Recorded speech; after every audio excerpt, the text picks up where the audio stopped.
regarding Makkah, he gave the Muslims took over Makkah, and when it became Darul Islam, the messenger, he wanted to change the Kaaba and return it back to the foundations of Ibrahim, where Ibrahim had originally built it upon. But even though he had the ability to do it, he was prevented from doing it because he feared that because the Quraysh were new to Islam and they recently left Kuffar, he didn't want to do something drastic in order to repel them. So he still didn't even do that. Right? He kept away from doing something good out of the fear that more evil would arise. So this is a principle. And for this reason, the messenger, he never granted the permission for showing rejection against the leaders, with the use of force, with the hands. Why? Because of due to the greatness of the results that come afterwards on account of it, meaning the evil which occurs after it. That's the first quotation from Ibn al-Qayyim, and you can see from that he says that this is a great affair, and because of the wastage of this principle, this has led to the greatest and the smallest of trials in Islam from history. That has been the origin. And finally, inshallah, if you just bear with me, the final quotation from Ibn al-Qayyim, it wouldn't be complete if we didn't read this. And this in itself is a complete and total and utter destruction of the very foundations of the methodologies of these people. The methodologies of Sayyid Qutb and Hassan al-Banna and Mawdudi and Abdurrahman Abdul Khaliq and all of these groups and organizations, Ikhwaanul-Muslimoon, Iyaad, and all of these peoples in all the various forms and manifestations, Jama'atul Jihad, Takfir wal Hijrah, and so on and so forth. It totally destroys their foundation. So pay very close attention to what Ibn al-Qayyim is saying. He says in his book, Miftah Dar Sa'ada, Volume 2, page 177, he says, and reflect in the wisdom of Him, of Allah the Most High, the wisdom in Allah making the kings of the servants, meaning the kings who rule the servants, and their leaders and their rulers to be of exactly the same type as the actions of the servants. Right? Meaning that reflect upon this wisdom, how Allah, He makes the rulers who rule the people to be of the same nature as the actions that the people perform, meaning those whom they rule over. Rather, it is as if their actions, meaning the actions of the servants, whatever actions the servants fall into, became manifest in the appearance of those rulers and kings, of their rulers and kings. So he continues, if they, the servants, the subjects, if they remain upright, then their kings will remain upright. And if they turn away from being upright, then they, meaning the kings, will too turn away from being upright. And if they, meaning the servants, oppress themselves, if they mean oppress each other, then their kings and their rulers will oppress them. And if there appears plotting and deception between the servants, so the servants, they plot and they're deceptive towards each other, then their rulers will be made to behave likewise towards them. And if they, the servants, prevent the rights of Allah, meaning that the rights of Allah between themselves, and they become stingy with respect to that, meaning that the Muslims have rights between each other, like in terms of wealth and other than that, and they become stingy with respect to that, and then they withhold those rights, like for example giving sadaqah and so on and so forth, and then they become stingy and they withhold those rights, then their kings and their rulers will withhold from the servants the rights that the servants have upon the kings.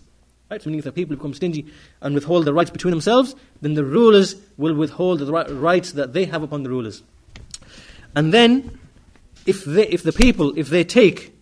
misappropriate and take from those people amongst them who are considered to be weak, meaning that when the people start monopolizing upon the weakness of other people, so they start taking their wealth or start misappropriating from them, and they take those things that they don't deserve to take from other people, then the kings will take from them, will take from the servants what they don't deserve to take from them, and they will inflict taxes upon them and other types of services. They will inflict this hardship upon them. And everything that the servants take away from the weak person, as I said, when they take advantage of people and they take things away from the weak person, whenever they do that, then the kings will take away from them likewise with power and force and severity. So, meaning, with all these examples, their actions, meaning the actions of the servants, became manifest and appeared in the actions of their kings and their rulers.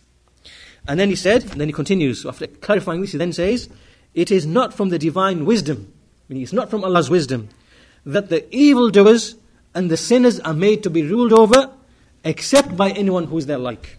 Understand? So meaning it's not from Allah's wisdom that people who are sinful and fall into the likes of these actions. It's not from Allah's wisdom that they be ruled by anyone except one who is just like them. And then he continues. He says, and when the very first band of Islam, meaning the first generations of Muslims, when they were the best of generations and when they were the most pious of them, then their rulers were likewise.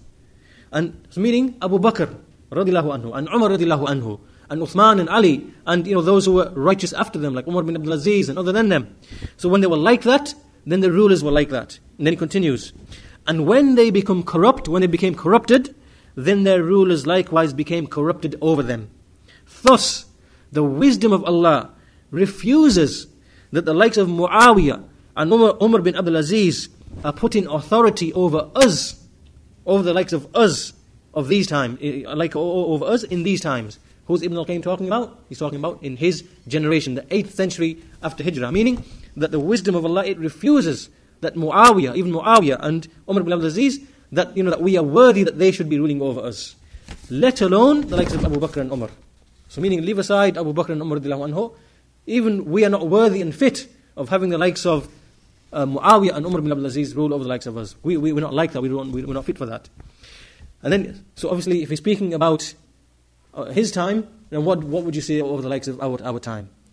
Who the individuals like, Bin Laden and these people like Umar Bakri and other than them, when you look at these people and what they're about, do you think they deserve to have pious rulers ruling over them?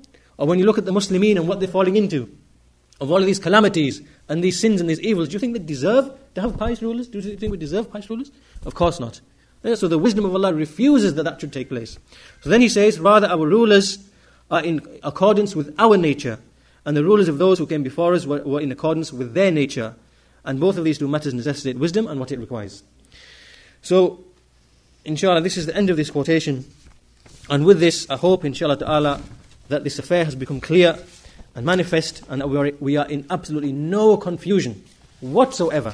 A Muslim can't be in any confusion after he's heard the likes of these narrations from the Quran and from the Sunnah and from the Salaf and from the Sahaba and from the Tabi'een and from the Imams of the Salaf. Like we've heard these words from Ibn al-Qayyim. It's not possible for anyone to remain confused.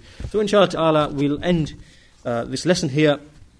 And as I said, that this is another issue that concerns the rectification of the Muslimin and the condition of the Muslimin. So hope inshallah that we've learned from this and that we can in turn educate other people, other Muslims and those in our communities, and to revive the Sunnah, to revive these principles of the Sunnah, and to remove the innovations which have become widespread in our times.